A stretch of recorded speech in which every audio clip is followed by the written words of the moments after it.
Hello and welcome to yet another edition of News 18 Yuva Bharat. And this time we've decided to put an author on the spot, an author who is researching and who's written about an icon of Indian history whose legacy itself is very contested. So there are those who revere Savarkar and there are those who criticize and condemn Savarkar. Now, between this, does the truth lie? Or is there much more to it than meets the eye? So we're going to put Vikram Sampath, the author, on the spot. He's just come out with his second book, I think that which encapsulates all that Veer Savarkar stood for and extolled post his release from prison. So that is 1924. So his first book talked about the period from his birth in 1883 till about 1924. And now this is from 1924 onwards. Was it a different Savarkar? What transpired? And there are some bits which are quite controversial, and not many would want to agree with what Vikram has been able to has penned after some very painstaking research, and he's also become a linguist after that because he says multiple languages and given to understand. But Vikram, congratulations on your book. I haven't read it yet. I'm looking forward to it. But today we Thank you, have Anand. with us Preksha Dwivedi from student from University of Mumbai. Atib Imtiaz is a grade 12 student from Srinagar. And of course, the perennial presence on this show, Rishabh Shah, president of IIMUN. It's the student body that's actually worked towards curating this. And Vikram, I thank you for agreeing to do this. So the floor is all yours, Rishabh, and the rest of you. Fire away. Super. So, thank you, firstly, Anand, for allowing us to do this on the network because to have a show dedicated for young people is a first, and the fact that you're doing this is all kudos to you and the team for agreeing to make all of this happen. But let me jump straight to this. He's written a phenomenal first part, now a second part. But many would say that it's a hagiography. It's not an accurate representation of the man. I have a few questions of my own, but let me first jump to the students who've come in with, I'm sure, tons of questions. So let me start with Preksha. Preksha, Okay, so Savarkar, or legend or otherwise, one has to see the contribution of a man before seeing if that man is a legend. Due to his unfortunate experience in life, he was incarcerated in Andaman Nicobar, and then afterwards he was restricted from getting into political activities etc. He could not contribute as much when it comes to the freedom struggle as much as the others. But we can definitely analyze his work that he's done in his entire life, and something that we call the entire theory that he propagated of Hindutva. Being himself an atheist, I find it very wrong for a person at a time wherein there is already a lot of dispute going on in India and generations of Islamic communities staying there, calling India now their home, coming up with the concept of Hindutva and propagating something which states that your ancestors should have been here and then it is your land, or this should be your punya place, like this is a place wherein this should be your religious place. I believe that at a time where where the entire country was not at a political rest, coming up with Hindutva was not completely ethical or a correct move. I just wanted your view on that entire thing. How do you put it across? Because Swami Vivekananda's take on Hinduism is something that is more accepting of Hindu philosophy, or it does not restrict other communities as such. But Savarkar's is a bit controversial when it comes to the entire Hinduism or Hindutva. So what is your take on that? Yeah. First of all, thank you, Anand. Thank you, Rishabh. And thanks to all the young students for giving this wonderful platform where it really, as Anand put it rightly, this is a generation one needs to talk to because they are the future of India. Preksha, that was a great question to start off with. And I think one needs to understand everything in history is contextual. We can pick and choose things and make our decisions for or against something or somebody. But I think when seen in a context, it starts making more sense to everyone. So even the origin of Hindutva, it just didn't happen because one fine day someone decided that let me get on with something like this and gain fame. It originated in 1923 when Savarkar was still in jail, and the context that was going on in India that time was the Khilafat movement. And what exactly was the Khilafat agitation? In my view, it is a very, very pernicious and dangerous manner in which actually religion, what you said about religion and politics, the most dangerous way in which religion entered politics was with the Khilafat movement, where a community's participation in the freedom struggle was being bartered on the basis of the support for an agitation, a movement to establish a caliphate in a distant country. Now, for the Muslims of India, according to Savarkar, it should have been as important to participate in the liberation of the country, not by putting a premium saying in Turkey, who is the ruler of Turkey, that matters a lot to us. And if you support us in our campaign to establish the caliph in Turkey, that was what was a Khilafat movement, to re-establish the caliphate, while the people of Turkey themselves didn't want the caliph to rule them. After the First World War, you had Mustafa Kemal Ataturk who came in there.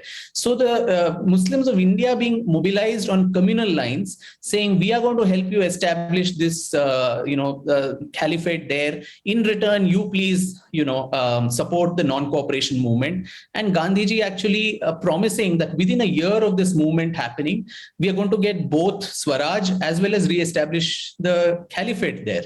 Now, both were improbable and quite illogical because the British had won Turkey in war. So they were not obliged to, give in to the demands of a slave nation like India, where a handful of people were raising black flags and saying, we want the caliph back. Why would they oblige that? So, but then on religious lines, you're mobilizing a people. And when that movement failed, it resulted in, when the mobs go on a rampage, even the person who actually started the whole movement is unable to control that. We saw what happened during the Ram Janmabhoomi movement as well. So all over India in the 1920s, and I document that in this volume, A Contested Legacy, that all through the 1920s, there was so much of riots in India, particularly Hindu carnages. You had the Mopla carnage in Malabar, you had in Kohat, the Gulbarga, Delhi, Panipat, Calcutta, different parts of India, unprecedented as earlier. So during all of that time, what was the reaction of the Congress and particularly of Gandhi? It was highly pusillanimous. It was almost putting the entire onus of that again on the Hindu community in some way. So there needed to be somebody who gave an intellectual response to this. And, right at the beginning of the treatise, Savarkar mentions that Hindutva has nothing to do with the theological aspects of Hinduism.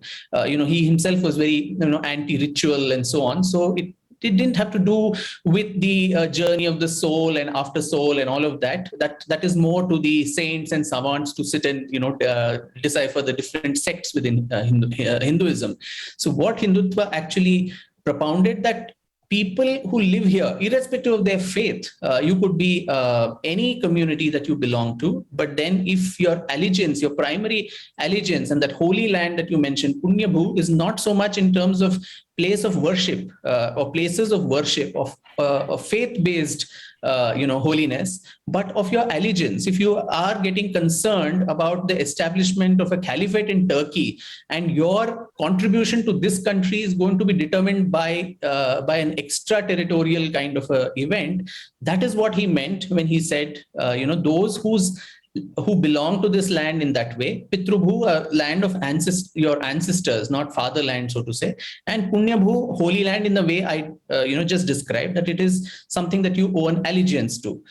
Such a person is a Hindu culturally and nationally, not by religious terms.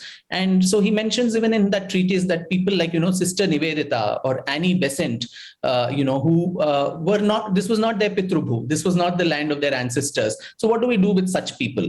So he says, given that the amount of contribution that they have done to this country is probably much more than indigenous, Indians, they would still be considered as Hindus culturally and nationally. So you could be a Muslim, Parsi, Sikh, Jain, etc., but culturally and nationally, the world looked at you as a Hindu. And so that name for him was very important, Hindu and Hindustan and so on. But you paint Savarkar as somebody who's read Giuseppe Mazzini, Herbert Spencer. You painted him as somebody who read Giuseppe Mazzini, Herbert Spencer, and somebody who's more progressive per se. You also say that he's not given his due.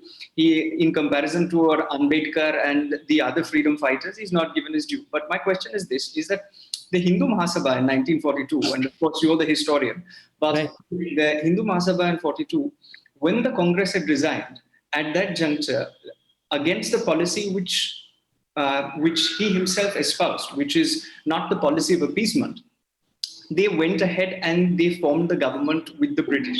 Don't you think that acts such as these are showing that when the nation had to stand up in unity at that juncture, and when the Congress gave way, he went ahead and he formed government. So do you think that if Gandhi, of course, there is difference of opinions, and there will always be difference of opinions, but when it came to things which were nation-centric, like the Quit India movement and so on and so forth, the Hindu Mahasabha did not really participate in those struggles. So then when you paint him as a progressive, nation-first individual, who's putting his thoughts out there, my question is this, and this, of course, is a lot of young people ask me to ask you this question, so I'm asking you the question, and your thoughts would be much appreciated.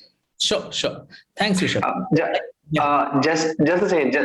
Just adding one line to that. I also have a similar question. I think all this can be answered in the same question. So, don't you think? Sorry to interrupt, but so don't you think Hindutva ideology divided the society at the time when because I believe what I have read in history. So when we were fighting for the independence, that time there was no community, there was no caste, there was no religion. But when this ideology came of Hindutva before the independence, don't you think that divided the society? There was a groupism. There were people who were supporting the Hindutva and they were not supporting the other freedom fighters. They were fighting for the freedom.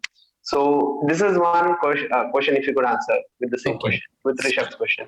So shall I take Rishabh's question first? Because I think they're two different, completely different topics. So Rishabh, I think we've had this conversation earlier where I have a problem with the fact that we say that there is the freedom struggle of India. I don't think there was one single freedom struggle of India, as is taught to us over 3 generations that have been dinned into our heads, that the non-violent mass movement and its role and importance cannot be undermined in developing that mass movement, that sense of nationalism and so on among people.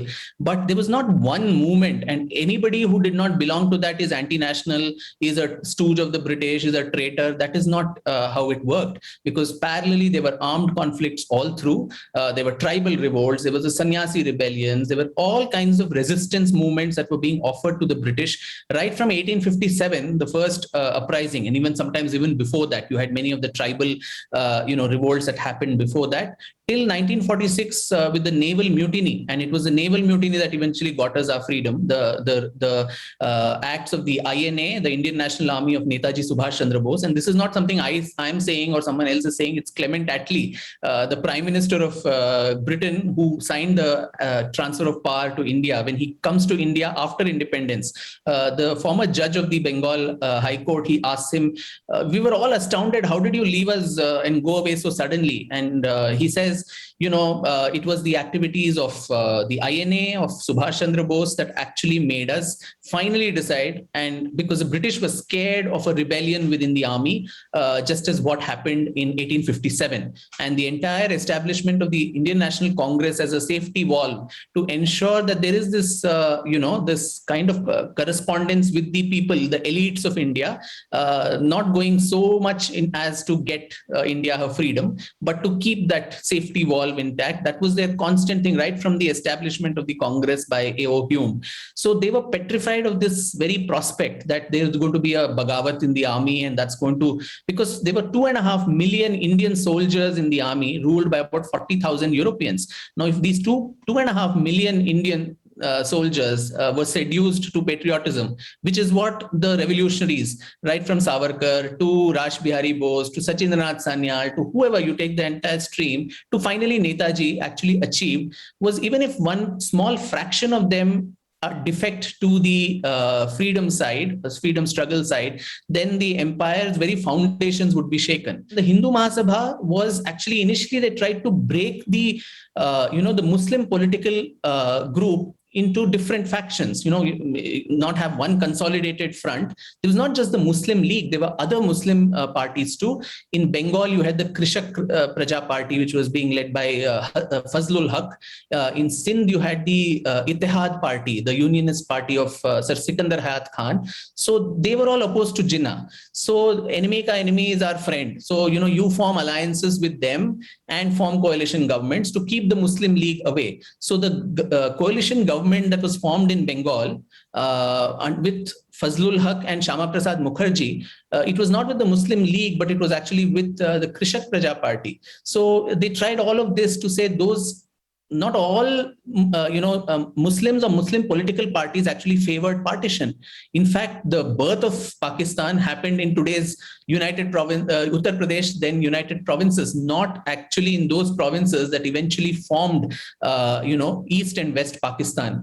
They were people who were still though they were Muslim parties, they were actually seeking a merger with the Federal Union of India. So the idea was to see, can you actually work with these like-minded parties who are opposed to partition, who are opposed to the Muslim League, form coalitions with them so that you can defeat the whole, pernicious agenda of the Muslim League to divide this country on the basis of religion. When if religion is the, determinant, these are also Muslim religious, parties which have Muslim identity. So their voice also should matter. But eventually, the turn of events was such that all these other parties died out, and it was the Muslim League which emerged as the sole voice, so to say, of the Muslims of India, while actually their electoral, success was not so much until 1946, when they literally swept the electorate. All the elections before, they were hardly a force to reckon with electorally. So I think that context will then give a better idea as to what the Hindu Mahasabha strategy was at that time. They were the only party which was opposed to partition of India till May 1947, when it was a no-brainer that the partition was a foregone conclusion. So contrary to what is normally said, they propounded two-nation theory. They were the ones who were sitting with the British and doing all of this. This was the only party that was actually opposing the partition of India till the very end that they could. So I think that these facts of history, we need to see a little more in detail. But of course, they were running a Jekyll and Hyde kind of a game, where on the one hand, they were negotiating with the Viceroy, because till then, the negotiations with the Viceroy in the high table, only the Congress and Muslim League were being invited. So the Hindu Mahasabha was like, we are the true voice of the Hindus and not the Congress. So we also need to be a part of the negotiations, because we will lobby for the interests of the Hindu community, which the other two parties are not going to do. And so on the one hand, they were having these negotiations and confabulations with the government, saying we would like to militarize the army, we would like to increase the number of Hindus there and provide you the manpower. But as I said earlier, the reason for that was twofold. One was to do a communal balance within the army, and second was also to provide a feeder circuit to the Indian National Army for their activity. But on the Jekyll and Hyde that I mentioned was parallelly, Savarkar and several others of the Hindu Mahasabha were doing double dealing by negotiating with the Axis powers in Italy, in Rome, in Japan. So Rash Bihari Bose, the founder of the INA, and Savarkar were constantly in touch right from 1937. And it is he who, advised Subhash Chandra Bose to leave the country. And it is a conduit of Savarkar and Subhash Chandra Bose, who helped him to leave the country, this lady called Savitri Devi. I speak about her in the book, as also this man called Asit Kumar Mukherjee, her husband, who actually facilitate, they were very close allies of Savarkar, both Vinayak Damodar and his brother Baba Rao. They facilitate the escape of Netaji out of India, and also facilitate his meeting with Hitler, because they were underground double agents of the Nazi party in India. So there are lots of things like this, which have been, very wantonly kept hidden from our, popular discourse. True, and a lot of this corroborates with what the likes of Anuj Dhar and Chandrachud, Yes. who spent their half their life, in fact, more than half their life on Mission Netaji and trying to write about Netaji Subhash Chandra Bose. If you read their book, Conundrum, that itself encapsulates a lot of what he's saying. And the idea of trying to talk to the Axis powers was not because they endorsed Hitler, but because they thought he's going to be the means and he's going to promise us freedom. Let me ask you this. See, a lot of times the letters that he wrote to the British from Kalapani is quoted and said he was actually writing to say that I'm sorry, I'll not do this. It's an error. I'll toe your line. I'll follow your line. So it's been said, within the Congress also there were those who endorsed Savarkar's views. Right. There was the Garam Dal, which was also somewhere leaning towards what Savarkar said. Yeah. And a lot of people mistake that Hindutva was not the cause. Hindutva or the campaign or the propagation of this concept of Hindutva was the effect Yes. of something else which was happening. Yeah. See, what happens is the narrative we've been taught is that he propounded and he proposed, and this was the cause. Hindutva was not the cause. You must talk about that, Vikram. Go ahead. Yeah. Now, this whole idea, Anand, that you brought up about these petitions that he wrote, etc. I think I've mentioned that several times that these were not something a special privilege that was given only to him. It was a very common practice among political prisoners of the time to file petitions to get out of jail. Because he was given a life sentence of 50 years, something that very few other people who participated in the freedom struggle in India got. 50 years or 2 life imprisonments, 25 years each, and which meant he would be out in 1960 after being jailed in 1910. So in the course of a long imprisonment like that, even now, depending on the prisoner good behavior and so on, they are given remission, they are let out of jail. Some concessions are given to the prisoner. You're not put in jail for so long. So most of them, and this was the time of the First World War, and during that time you had the royal proclamation of Emperor George V, and world over, in all of Britain's colonies, several prisoners, political prisoners, were being let out on goodwill measures and so on. So most of the Congress prisoners who were in jail for the non-cooperation movement, they were all let off during the World War. But only, and in several other revolutionaries in cellular jail who wrote petitions, Sachindranath Sanyal being one of them, he writes in his autobiography, Mera Bandi Jeevan, that I wrote a petition on the advice of Savarkar, same to same as he wrote, but I was released, but he and his brother were not released because the British, and he answered why too, that the British considered them as D category or dangerous criminals, and that if they were let off, the revolutionary zeal that had subdued in the Bombay presidency would get reignited,